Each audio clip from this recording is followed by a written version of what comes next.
Pessoas feias também amam pessoas feias, também são dignas de amor. Esse é o ponto que Amores Materialistas não faz. Porque esse filme fala de um triângulo amoroso vivido por ninguém mais, ninguém menos que a Dakota Johnson, o Pedro Pascal e o Chris Evans, que são os inimigos da feiura. Mas se a gente for pensar por outro lado, esse filme até que faz esse ponto sim, porque uma das teses que o filme apresenta, e esse filme apresenta muitas, é que quando a gente está escolhendo alguém para namorar, principalmente quando a gente tá naquela fase em que a gente tá solteiro, saindo com muitas pessoas para encontrar um par romântico, a gente tá num momento em que a gente libera muito da nossa feiura interior. E se a gente falasse honestamente dos motivos pelos quais a gente quer ficar com tal pessoa e não com a outra, ou se uma pessoa que já tá num relacionamento há muito tempo falasse honestamente sobre aquilo que ela realmente sente sobre o parceiro e sobre o relacionamento em si, a gente ia revelar um lado nada lisonjeiro da nossa personalidade, da nossa moralidade e daquilo que a gente é como ser humano. A Celine Song, que chegou em Hollywood chutando a porta com Vidas Passadas, que é um filme do qual eu gosto muito, apesar de ter alguns problemas em relação a como as pessoas interpretaram a sua protagonista, é uma cineasta que faz aqui uma espécie de anticomédia romântica, porque olha só esse pôster aqui, né? Pôster, cartaz de comédia romântica dos anos 90, mas o que ela faz aqui é desconstruir o gênero e muitas vezes ir pro lado extremo oposto daquilo que Hollywood sempre pregou. E ela sabe, na minha opinião, como ninguém, algo muito importante sobre o universo dos relacionamentos, que é absolutamente todo mundo tem o mesmo motivo para se relacionar com alguém. Na verdade, os motivos podem variar muito, mas todos eles têm algo em comum, que é possível de se resumir na palavra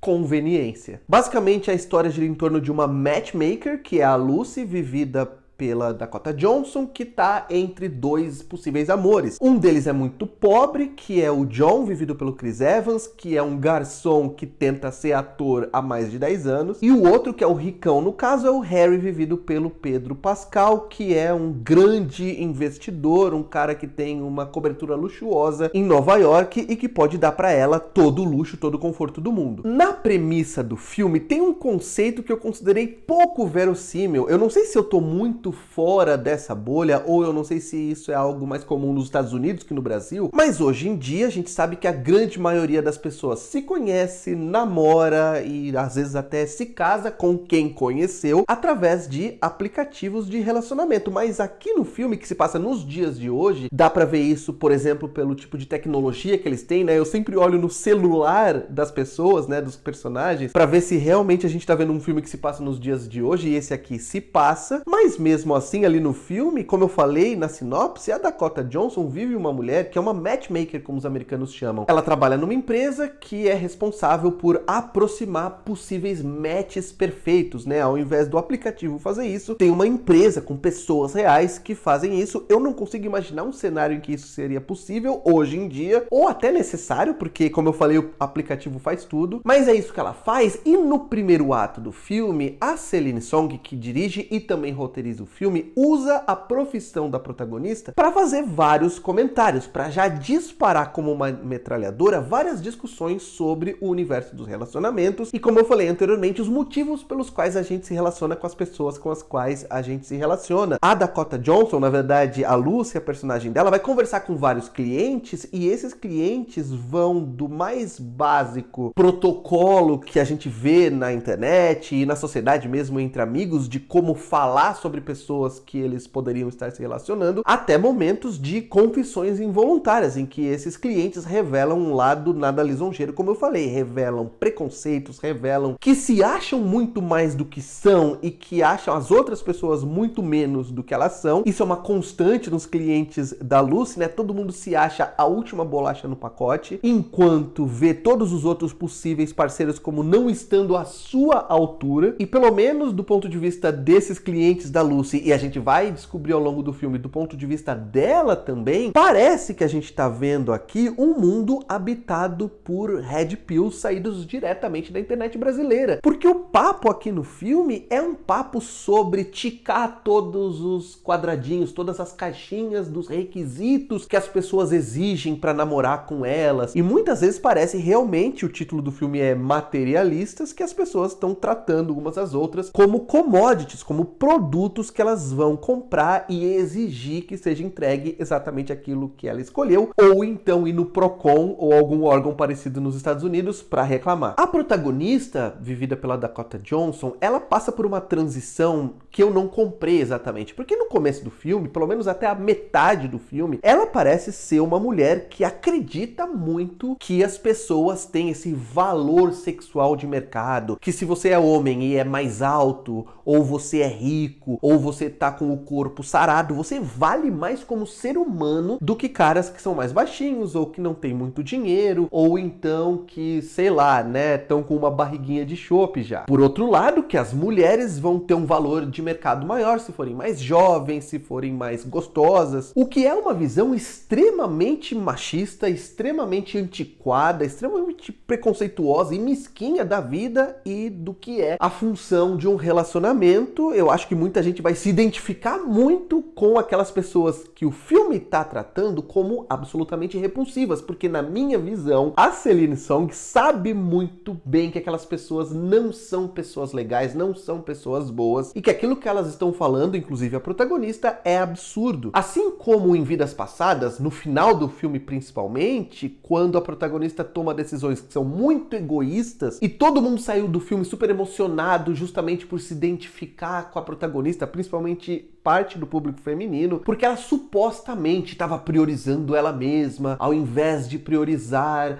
ter um relacionamento com um homem, e o relacionamento precisa estar em segundo lugar, etc, etc, etc. Quando, na verdade, aquela protagonista era uma mulher que intencionalmente alimentou a esperança de um cara que gostava muito dela e que, no final das contas, priorizou questões materiais de uma maneira bastante mesquinha. A Celine Song parece que sabe, na minha opinião, que é isso que ela tá fazendo, é esse tipo de filme que ela tá fazendo, é esse tipo de personagem feminina que ela tá apresentando, e ela tá meio que rindo da cara dos espectadores por trás das câmeras, porque ela sabe que muita gente vai achar isso o ápice do empoderamento, assim como vai ter muita gente que também vai achar o ápice da macheza, o ápice de você ser um macho alfa, você ser aquele cara que vai lá exigir que a mulher seja 20 anos mais nova que você, que não tenha celulite, que não tenha filhos, etc, etc. Vocês sabem qual é o papo. Só que na metade do filme, mais ou menos, a protagonista fica sabendo de algo, de um trauma grande que aconteceu com uma cliente dela, isso mexe muito com ela. Eu acho que a Dakota Johnson consegue demonstrar de uma maneira muito competente como aquilo tem um impacto grande, emocional na protagonista. Eu não acho que a Dakota Johnson seja uma atriz que consegue convencer a gente de sentimentos profundos. Ela consegue sim transitar ali num misto de delicadeza e ao mesmo tempo de ser uma mulher sofisticada, mas nunca muito profunda. Aqui também não, mas ela consegue mostrar ali o impacto emocional que aquele evento teve na Lucy. Só que de repente a Lucy sai falando sobre o que realmente importa ser o amor, que nada que não seja o amor importa e que é isso que faz a gente ficar com as pessoas e durar num relacionamento. Ela vai trair isso que ela falou mais pra frente, mas eu acho que é uma virada meio dramática da primeira pra segunda metade do filme. Eu não comprei isso e até me pareceu que ela tá fazendo essa virada na metade do roteiro como uma resposta à personagem principal de Vidas Passadas. Olha só, gente, naquele filme a mulher escolheu a conveniência e foda-se, desculpem o termo, mas é isso, né? Quem me ama, quem eu amo, isso não deve ser prioridade na minha vida. E aqui ela faz o contrário, né? Ela faz uma protagonista escolher alguém que a ama ao invés de ser fiel, inclusive aquela personagem que a gente tinha conhecido durante a primeira parte do filme. E como esse é um filme que tá jogando muitos temas, que quer muito discutir relacionamentos no nosso mundo contemporâneo, é claro que vai ser um filme que vai encontrar algumas inconsistências em alguns momentos, né? Algumas vezes são os personagens que estão agindo de forma contraditória, algumas vezes me parece que o filme não parece perceber isso. Como, por exemplo, essa cliente que eu falei da protagonista, que acaba ficando mais próxima dela e que chega um momento em que ela é abusada, em que ela é humilhada, e ela faz um discurso contra a atitude da protagonista. Nossa, você só junta as pessoas como um negócio, como se as pessoas fossem objetos, e eu sou um ser humano que merece ser amado, eu sou uma pessoa de carne e osso, tridimensional, blá blá blá. Mas o filme parece esquecer que a gente viu essa personagem lá no comecinho da história contratando esse serviço e falando dos homens com os quais ela queria se relacionar também como objetos, ticando as caixinhas da mesma forma que ela não quer que façam com ela. É óbvio que isso não justifica abuso, porque nesse momento ela foi abusada, mas não que ela venha com esse papinho pra protagonista de querer ser tratada como um ser humano, quando na verdade ela também não vê os homens dessa forma. E a Celine Song, que é uma diretora coreano-canadense que acabou migrando depois pros Estados Unidos, ela me parece também muito mais consciente de uma questão que normalmente americanos têm problema, têm dificuldade de enxergar, que é a questão da divisão de classes e de como isso impacta também os relacionamentos. Tem um momento em que ela, a Lucy, tá conversando com o Harry, que é obviamente um cara de uma classe diferente, ela é uma trabalhadora, ele é um cara já da pequena burguesia, ou burguesia mesmo, e ela fala que ele é muito pra ela, porque isso, porque aquilo, porque você é o cara perfeito, você é um unicórnio, como eles chamam lá, né? Esse homem único que acaba fazendo com que todos os outros pareçam, sei lá, insignificantes, só pela existência dele. Ela enche a bola dele e ele fala, não, mas você também é uma pessoa legal, por que você se acha menos? Como você se vê? O que você é? E ela fala, eu sou só uma trabalhadora. Isso é um toque muito legal, porque a Celine Song parece perceber que existe sim uma diferença, aí sim, muito grande entre pessoas que são trabalhadoras e pessoas que são da burguesia, né? E como é difícil que essas pessoas de classes diferentes realmente consigam ter um relacionamento saudável e que não seja baseado numa compra, né? Que a pessoa que é da elite não esteja comprando um namorado ou uma namorada trabalhadora. O problema é que a própria protagonista é uma protagonista que, como eu falei, ela é trabalhadora, ela tem um empreguinho melhor, mas ela tá muito mais próxima da condição social do John, que ela vê como pobre, do que do Harry, que tá infinitamente mais distante que ela, fazendo coisas que ela nunca vai ser capaz de fazer com o próprio dinheiro, mas ela demonstra sempre um desprezo, uma repulsa pela pobreza do John, que até aí tudo bem, a gente pode imaginar que é a personagem, né? Não é o filme que tá defendendo isso, não é o filme que tá pintando ela como uma mulher que tem razão no que ela tá fazendo, mas em alguns momentos sim, eu acho que o filme passa um pouco de pano, né? Tem um momento lá em que depois de humilhar ele verbalmente e falar que ama ele, mas falar que ele é um paupérrimo, que ele nunca vai conseguir se levantar, que ela odeia o carro dele, que ela odeia a casa dele, que ela não gosta de ficar brigando por dinheiro, né? Que ela não gosta, na verdade, de ter problemas. Ela quer um cara que não dê problema e que não seja vulnerável, assim como todos os clientes dela, né? Que parecem querer alguém sem problemas de fábrica. E aí, logo depois, ela começa a se humilhar pra tentar pagar de coitadinha, né? Ela começa a falar, não, mas na verdade, olha só como eu sou ruim. Eu sou uma pessoa muito materialista, eu sou uma pessoa muito mesquinha. Eu tô aqui querendo ficar com você, mas ao mesmo tempo na minha cabeça eu tô pensando no seu carro, na sua casa. Eu tô pensando se vale a pena ou não eu seguir esse amor por você ser um pobre, durão, paupérrimo. Eu sou uma pessoa péssima, blá blá blá. E nesse momento parece sim pra mim que o filme tá passando um paninho ali pra mostrar, olha só, ela é uma pessoa razoável. Ela é essa pessoa fútil, superficial que vocês viram no filme inteiro, mas na verdade ela sabe disso.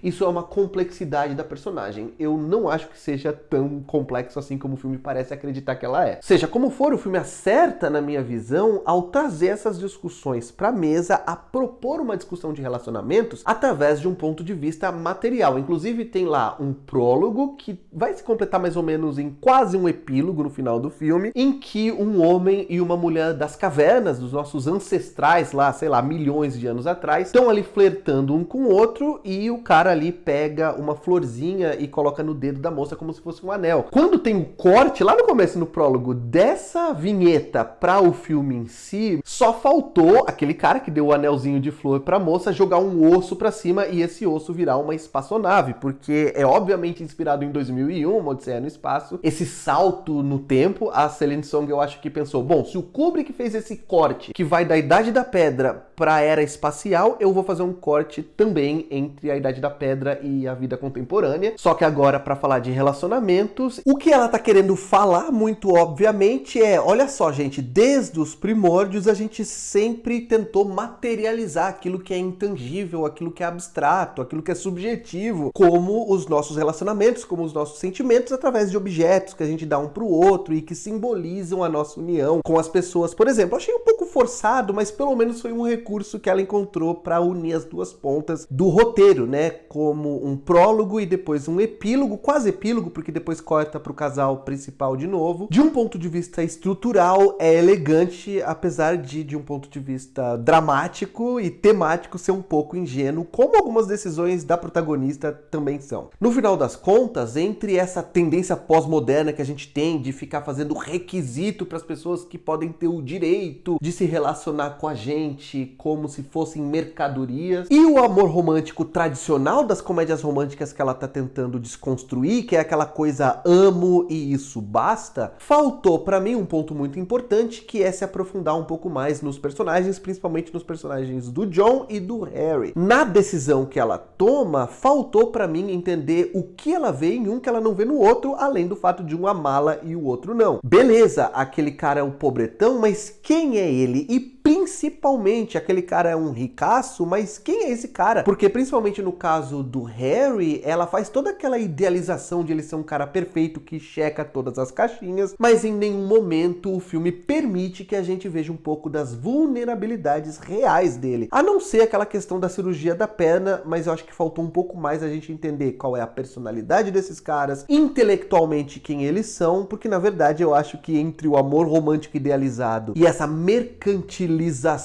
dos corpos que virou a busca por um par ideal, o que realmente vale passa um pouco à margem do filme, que é a essência das pessoas, a inteligência, a intelectualidade e também a vida interna dessa pessoa, quem ela é, a personalidade dela. Gosto de como nessa ideia de desconstruir o gênero, a Celine Song prefere usar uma trilha sonora que é muito pouco invasiva, que é sutil e que permite que a gente se emocione, que a gente se envolva, que a gente pense nas coisas que estão sendo discutidas no filme pelo texto e não por uma tentativa muito mais manipulativa de ficar fazendo a gente ir para um lado ou para o outro através da trilha sonora. Olha só, você gosta do meu conteúdo? Você que está aqui, você gostou desse vídeo? Ele te fez pensar? Você acredita na proposta do meu projeto aqui do canal? Você costuma vir aqui muitas vezes, sei lá, você viu um filme, você quer saber o que eu penso, procura aqui se tem crítica minha, ou então, se você tá com o sininho ativado, quando aparece lá a notificação de que saiu um vídeo novo aqui no canal, você vai ver, você gosta de saber o que eu tô falando, então eu vou te dar uma oportunidade agora de investir nesse canal. Se você acredita no meu projeto e você quer ajudar de uma maneira bastante simples a torná-lo economicamente viável, eu tô abrindo o clube de membros aqui do canal, mesmo não sendo um canal grande, que não vai atrair milhares e milhares de membros, é uma oportunidade. Se você quer ajudar o meu canal a ser um pouco mais rentável do que ele é e dessa forma me motivar a fazer cada vez mais conteúdo, você pode clicar aí para se tornar um membro do canal, e o que eu posso oferecer em troca é conteúdo exclusivo. Tem duas seções aqui do canal que são as minhas favoritas. Uma delas é a seção de obras-primas, em que eu faço vídeos explicando por que filmes determinados que eu amo são obras-primas do cinema. Algumas mais óbvias, outras mais controversas. E a outra seção é a seção que eu comecei, interrompi, mas agora vou voltar, que é a de 101 filmes de terror para ver antes de morrer. Essas duas sessões vão se tornar exclusivas para os membros do canal. Eu vou começar a produzir pelo menos um vídeo em uma dessas duas sessões a cada semana. Os outros vídeos já estão restritos aqui para membros, vocês podem ver aí no canal, nas sessões do canal, mas a partir de agora os vídeos serão inéditos, né? Serão vídeos que nunca ninguém viu, só quem for membro vai ver, vai acompanhar a minha sessão de obras-primas e de 101 filmes de terror para ver antes de morrer. É pouco que eu posso dar em troca, porque na verdade o clube de membros de um canal no YouTube,